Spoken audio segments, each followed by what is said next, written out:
Tantor Audio, a division of Recorded Books, presents The Origins of the Urban Crisis, Race and Inequality in Postwar Detroit by Thomas J. Sugrue. Narrated by Adam Lofbomm.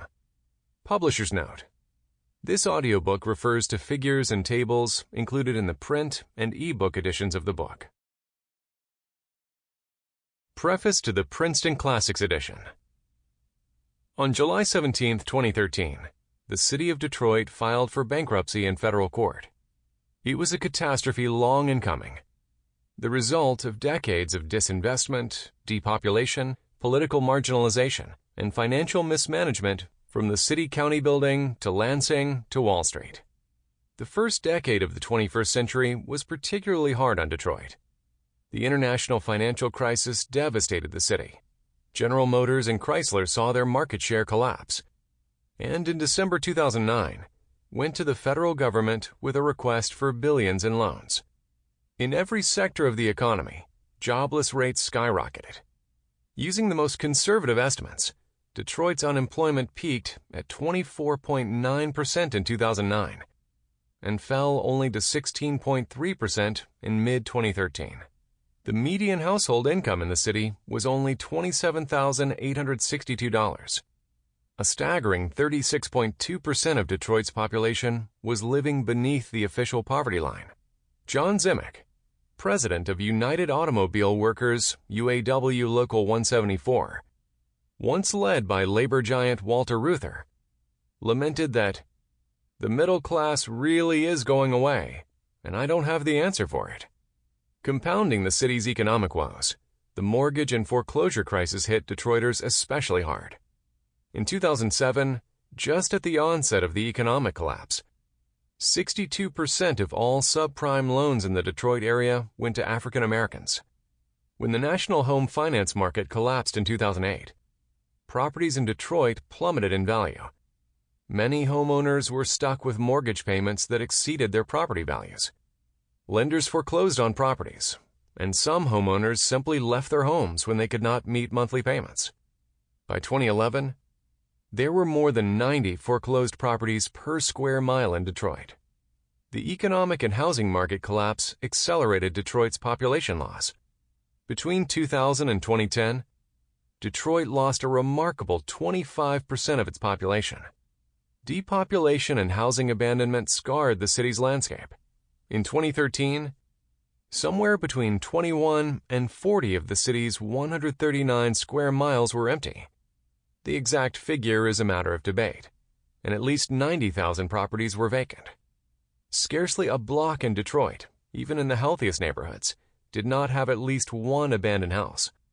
The decline in population has gutted the fabric of many already struggling neighborhoods, leaving shuttered stores, churches, restaurants, bars, and even libraries, police stations, and schools behind. Those who have remained within the city's boundaries are overwhelmingly working class and poor, mostly African American.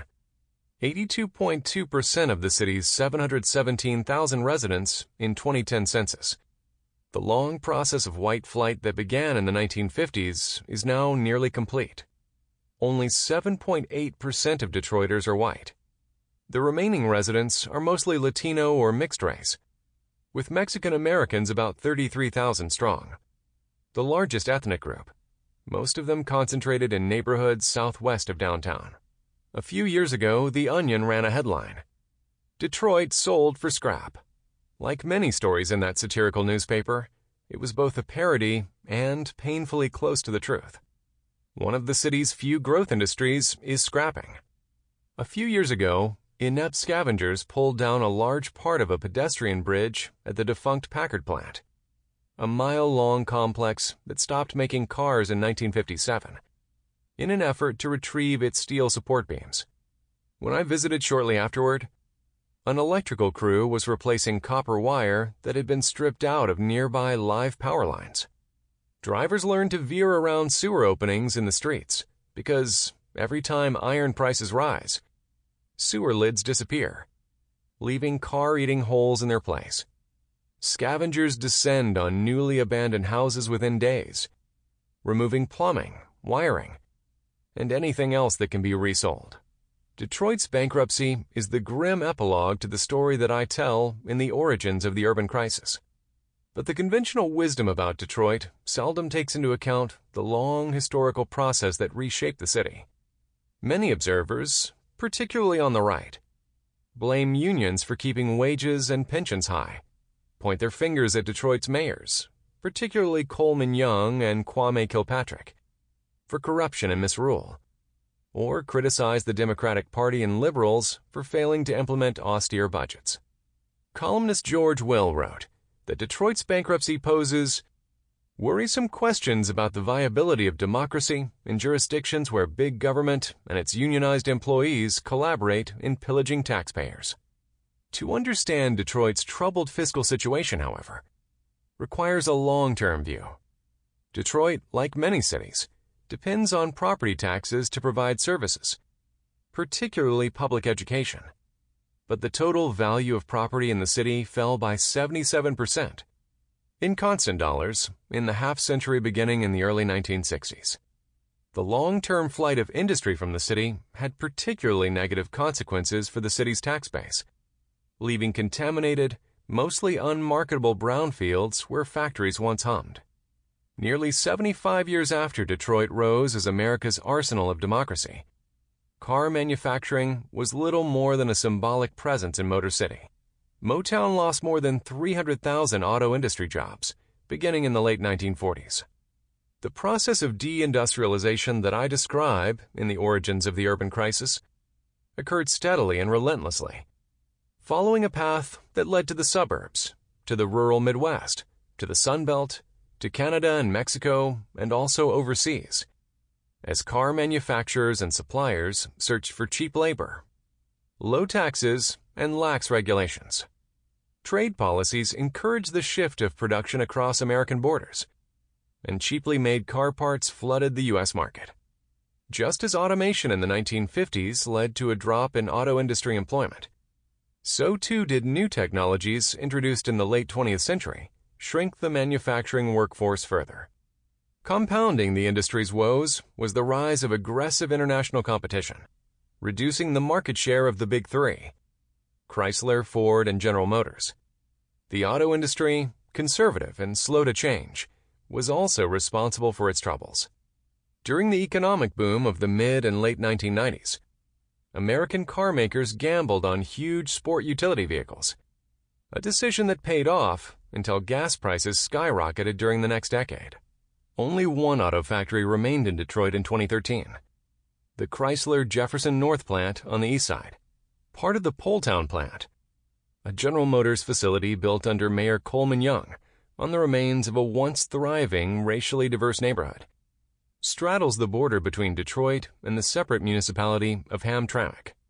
General Motors headquarters, which employs mostly white-collar and clerical workers, still remains in the city, in recently renovated riverfront offices. Together, Chrysler and General Motors employed about 8,000 in Detroit in 2013. The combination of job loss, depopulation, disinvestment, property devaluation, and commercial decline, all the result of the large-scale changes that I describe in The Origins of the Urban Crisis, came at the worst possible moment, when the city became poorer and blacker, and as its infrastructure began to age and deteriorate. Demands on city services increased. Schools had to deal with growing numbers of children coming from disadvantaged households, and at the same time, out-of-date, deteriorating buildings. Sewer and water lines grew older and burst. Streets were pockmarked with potholes, and the city's police and fire departments dealt with endemic crime and fire. One of the consequences of the war on drugs, beginning in the 1980s, was a dramatic increase in arrests, and, as a result, a steep increase in local spending on law enforcement, criminal justice, and imprisonment. To meet the growing demands for city service amidst a decline in tax revenue, the city needed to fill the gap, and it did so by increasing income and property tax rates, as well as by reducing the city workforce. Detroit introduced an income tax in 1962. Voters authorized tax increases in 1969 and again in 1982. In the 1970s, Mayor Sample complete. Ready to continue?